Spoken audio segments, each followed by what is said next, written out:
Hello student 11th class. आज हम लोग काव्य का चैप्टर फर्स्ट कबीरदास का जीवन परिचय हम लिखवा चुके हैं।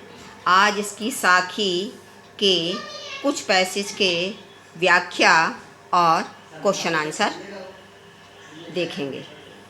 पहले व्याख्या देखिए। यह तन जारो मस करो, लिखो राम का नाम, लेखन करो करंक की, लिख लिख राम पठाओ। इसकी व्याख्या पहले सुन लीजिए।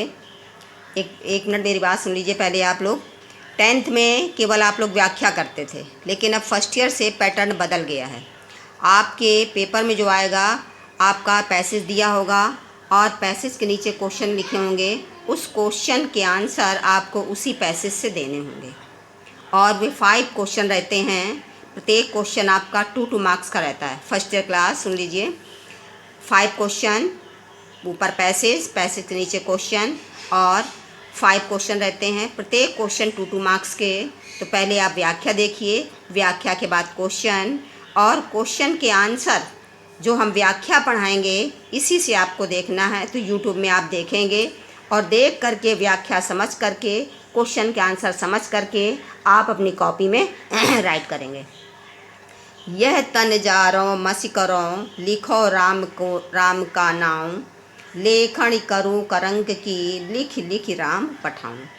इसमें कबीरदास जी कहते हैं कि जीवात्मा कह रही है कि मैं विरह या वियोग की अग्नि में, मैं परमात्मा के वियोग की अग्नि में जल रही हूँ, परंतु अभी तक उन्होंने मुझे दर्शन नहीं दिए हैं। मैं अब इस शरीर को, तन शरीर को जारो जला करके मस करो स्याही बनाऊंगी।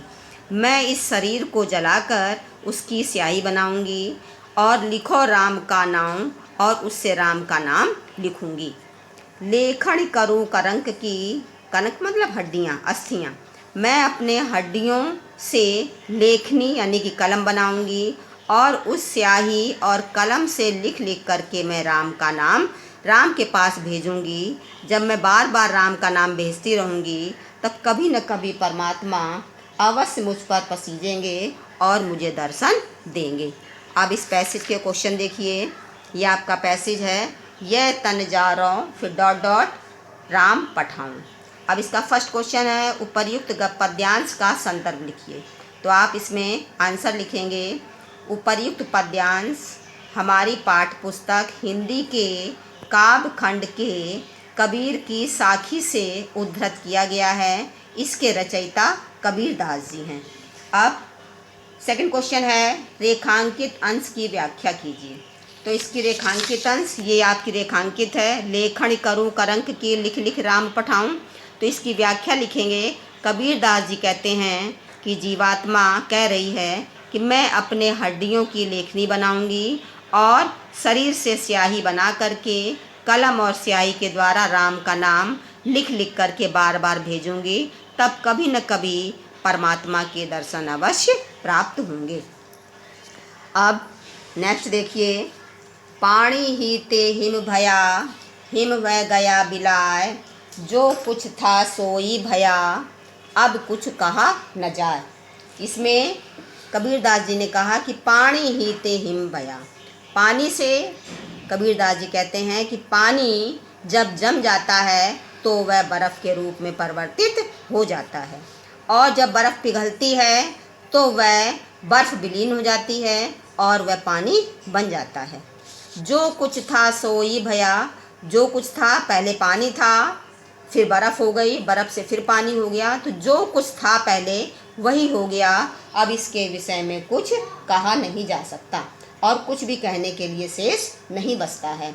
इसका तात्पर्य है कि ब्रह्म ही, ब्रह्म मतलब परमात्मा, परमात्मा ही स्थूल रूप धारण करके जीव बन जाता है और फिर जीव यानी कि पुनः जीव मोक्ष प्राप्त करके और ब्रह्म में लीन हो जाता है और इसके बाद पुनः मूल रूप को प्राप्त कर लेता है। अर्थात जो कुछ था सोई भया, जो जिस रूप में था वह उसी रूप में आ गया। ब्रह्म स्थूल रूप धारण करके जीव बन जाता है और फिर जीव मोक्ष प्राप्ति द्वारा पुनः ब्रह्म में लीन हो जाता है और ब्रह्म पुनः अपने मूल रूप में आ जाता है। इसलिए फिर कहने के लिए कुछ विशेष नहीं रहता, जो कुछ होता है वह वही बन जाता है। अब इसके आंसर देखिए, क्वेश्चन आंसर। इसका संकेत है पाणी हीते हिम भया डॉट डॉट ना जाई। इसका फर्स्ट क्वेश्चन, उपर्युक्त पद्यांश का संदर्भ लिखिए। संदर्भ आपको अभी हम बता चुके हैं, वैसे ही आपको संदर्भ लिखना है। रेखांकित अंश की व्याख्या। अब रेखांकित अंश की व्याख्या है, जो कुछ था सोई भया, कि पानी जिस प्रकार से पानी से बर्फ और बर्फ से पानी बन जाता है, तो जिस अवस्था में वह था उसी रूप को प्राप्त हो जाता है। ब्रह्म स्थूल रूप धारण करके जीव बन जाता है और जीव पुनः मोक्ष प्राप्त करके ब्रह्म में लीन हो करके अपने मूल रूप को प्राप्त कर लेता है। ये इसकी रेखांकित अंश की व्याख्या हो गई। इसके बाद अगला क्वेश्चन है, प्रस्तुत साखी में कबीर किसे एक रूप में स्वीकार करते हैं? तो आंसर इसका है, प्रस्तुत साखी में कबीर जीवात्मा और परमात्मा को एक रूप में स्वीकार कर लेते हैं। प्रस्तुत साखी में कबीर जीवात्मा और परमात्मा को एक रूप में स्वीकार कर लेते हैं। अगला क्वेश्चन है, जगत की उत्पत्ति, स्थिति और प्रलय के संदर्भ में कवि कबीरदास जी के क्या विचार हैं? आंसर इसका देखिए, जगत की उत्पत्ति, उत्पत्ति मतलब परमात्मा से जीव, स्थिति और फिर इस संसार में रहकर के मोक्ष को प्राप्त करना, प्रलय फिर नष्ट होकर के पुनः अपने रूप में आ जाना। तो जगत की उत्पत्ति, स्थिति और प्रलय के संदर्भ में कवि कबीरदास जी के विचार हैं कि ब्रह्म स्थूल रूप धारण करके जीव बन जाता है, जीव बन के फिर वही संसार में रह करके अपने कर्मों के द्वारा मोक्ष प्राप्त कर लेता है और पुनः ब्रह्म में लीन हो जाता है और अपने मूल रूप को फिर प्राप्त कर लेता है। अब यह नंबर देखिए, आत्मा किसका अंश है और वह जीव की मृत्यु के पश्चात किसमें विलीन हो जाती है? आत्मा जीवात्मा का अंश है। आत्मा जीवात्मा का अंश है और वह जीव की मृत्यु के पश्चात ब्रह्म में फिर से यानी कि पुनः विलीन हो जाती है। आत्मा जीवात्मा का अंश है और वह जीव की मृत्यु के पश्चात पुनः ब्रह्म में लीन हो जाती है। अगला पैसेज देखिए, पंख उड़ानी गगन को प्यंड रहा प्रदेश, पानी पिया चोंच बिन भूल गया यह देश। अब इसमें जीवात्मा रूपी पक्षी उड़ानी गगन को, उड़ जाता है आकाश को।